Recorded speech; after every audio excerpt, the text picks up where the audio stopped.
कृष्णाय गोविंदाय हरे परमात्मने प्रणता क्लेशनाशाय गोविंदाय नमो नमः।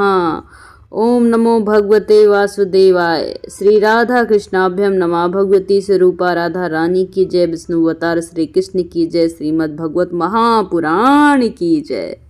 सुखदेव जी कहते हैं, परीक्षित विश्व के जीवन दाता श्री हरि इंद्र को इस प्रकार आदेश देकर देवताओं के सामने वहीं के वहीं अंतर्धान हो गए। अब देवताओं ने उदार शिरोमणि अथर्ववेदी दधीचि ऋषि के पास जाकर भगवान के आज्ञानुसार याचना की। देवताओं की याचना सुन दधीचि ऋषि को बड़ा आनंद हुआ।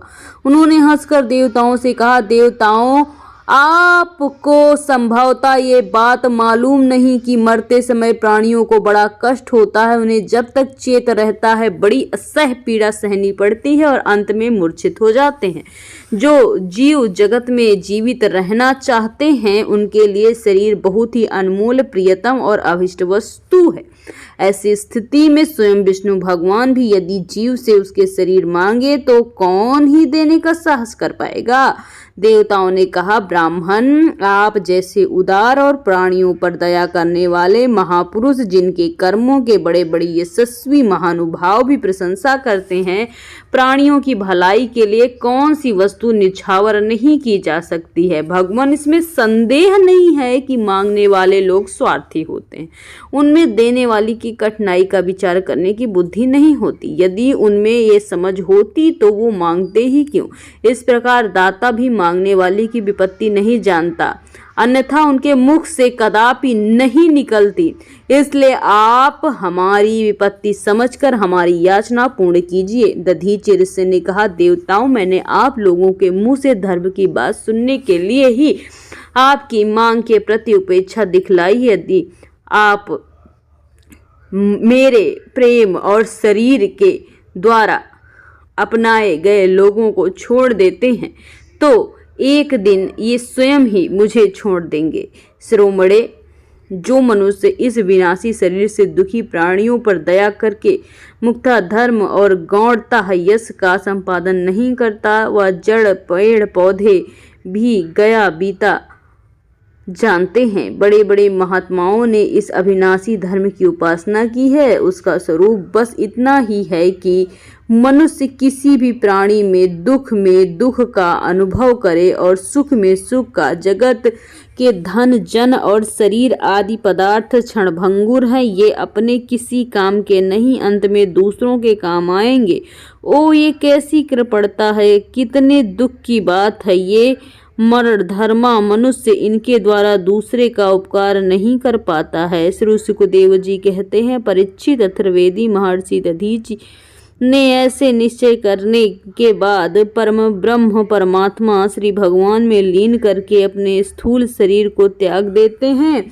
उनके इंद्रिय प्राण मन और बुद्धि संयत है, दृष्टि तत्वमयी है, उनके सारे बंधन कट चुके हैं। अतः जब वे भगवान से अत्यंत युक्त होकर स्थिर हो जाते हैं तब उन्हें बात का पता नहीं चलता कि मेरा शरीर छूट गया है। भगवान की शक्ति पाकर इंद्र का बल पौरुष उन्नति की सीमा पर पहुंच गया है।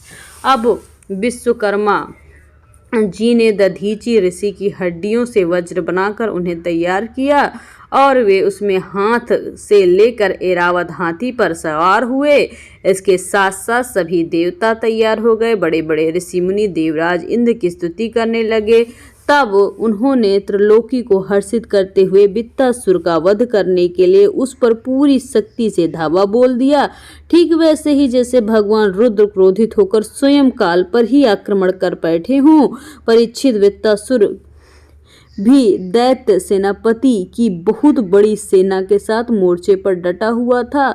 जो वैवस्त मनवंतर इस समय चल रहा था, उसकी पहली चतुर्युगी त्रेता युग अभी आरंभ ही हुआ था।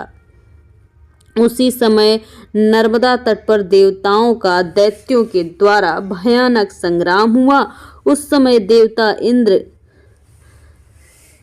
के हाथ में वज्र लेकर रुद्र वसु आदित्य दोनों अश्वनी कुमार पितृगण अग्नि मरुदगण ऋषि भूगण साध्यगण विशेषदेव आदि के साथ कांति से शोभायमान हो रहे थे। वितासुर आदि दैत्य उनको अपने सामने आया देख और भी चिढ़ रहे थे। तब नमूची, संबर, अनर्वा, द्विमूर्धा, ऋषभ, अंबर, हयग्रीव, शंखशिरा, विप्रचित, आयोमुख, पुलोमा, विषपर्वा, परहित, हेति, उत्कल, सुमाली, माली आदि हजारों दैत्य, दानव, यक्ष, राक्षस स्वर्ण के राज सम्मान से सुसज्जित हो रहे थे। देवराज इंद्र सेनाओं को आगे बढ़ने से रोकने लगे। परीक्षित, उस समय देवताओं की सेना स्वयं मृत्यु के लिए अजेय हो चुकी थी। वे घमंडी असुर सिंहनाद करते हुए बड़ी सावधानी से देव सेना पर प्रहार करने लगे। उन सेनाओं ने गदा, परिधि, बाण, प्रास, मुदगर, तोमर, शूल, फरसे, तलवार, शतघ्नी, मुसुंडी, अस्त्र शस्त्र बौछार करते हुए चारों तरफ से ढक दिया। एक एक करके बाणों की वर्षा चारों ओर से होने लगी। जैसे बादलों को ढका जाता है वैसे ही बादलों ने, ऐसा मानो प्रतीत हो रहा था कि बादल आसमान को ढक देते हैं, वैसे ही तीर वहां पर ढकने का काम कर रहा था। उन्होंने अपने हस्तलाघों से आकाश में हजार हजार टुकड़े कर दिए।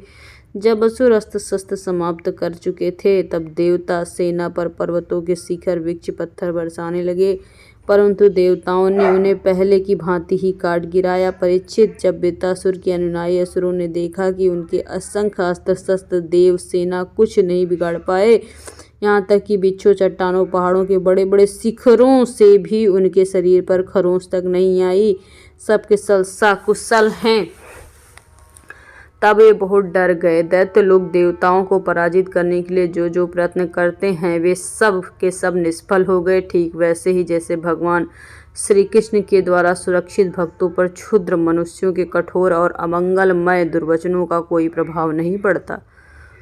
भगवद विमुख असुर अपना प्रयत्न व्यर्थ देखकर उत्साहित हो जाते हैं, उनका वीरता घमंड रहता है। अब वे अपने सरदार वित्ता को युद्धभूमि में छोड़कर भाग खड़े हुए, क्योंकि देवताओं ने उनका सारा बल पौरुष छीन लिया। जब वीर वृत्तासुर देखता है कि अनुयायी भाग खड़े हो रहे हैं और अत्यंत भयभीत हो रहे हैं, मेरी सेना का तहस नहस तितर बितर हो रहा है, तब वो हंसते हुए कहने लगा। वीर शिरोमणि वृत्तासुर समयानुसार वीरोचित वाणी से विप्रचित्र, नमुची, पुलेमा, मय, अनर्वा, सांबर आदि दैत्यों को देखकर कहने लगा, असुरों भागो मत, मेरी एक बात सुन लो। इसमें संदेह नहीं कि जो पैदा हुआ है उसे एक न एक दिन मरना ही है। इस जगत में विधाता ने मृत्यु से बचने का कोई उपाय नहीं छोड़ा है। ऐसी स्थिति में यदि मृत्यु के द्वारा स्वर्ग लोक सुयश भी मिल रहा है तो वो कौन बुद्धिमान